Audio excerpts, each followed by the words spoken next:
Fenomena kenaikan BBM menjadi persoalan penting untuk kita diskusikan dan kita perhatikan. Namun persoalannya adalah kedengarannya pemerintah kurang fasih mengungkapkan alasan fundamental kenapa BBM itu dinaikkan. Alasannya adalah karena banyak subsidi dinikmati oleh orang kaya. Sebenarnya alasan itu bisa dipatahkan dengan dua hal. Pertama, pemerintah sendiri belum mampu mengidentifikasikan bahwa produk BBM ini adalah produk komersil ataupun produk publik yang bebas dikonsumsi oleh banyak orang. Berarti bukan BBM-nya yang menjadi persoalan di tengah turunnya harga BBM dunia, tetapi pemerintah tidak mampu mengelola negara.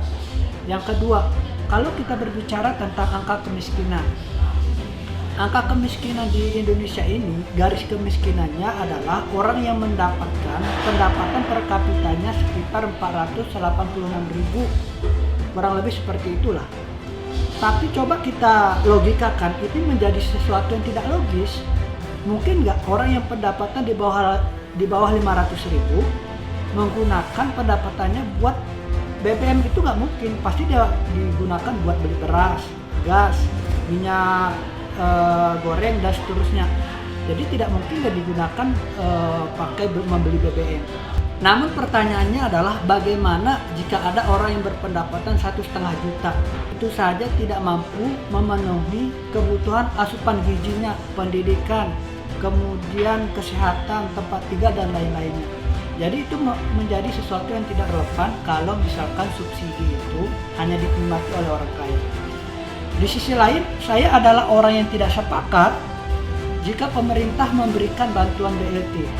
BLT itu hanya akalan-akalan politik untuk meredam amarah publik. Pertanyaannya adalah, kalau misalkan BLT ini hanya diberikan selama 4 bulan, apakah BBM kemudian turun setelah 4 bulan itu? Atau pertanyaannya, bagaimana nasib rakyat kalau tidak menerima bantuan lagi? Yang terakhir adalah, saya ingin mengatakan kenaikan BBM ini hanya tentang keberpihakan.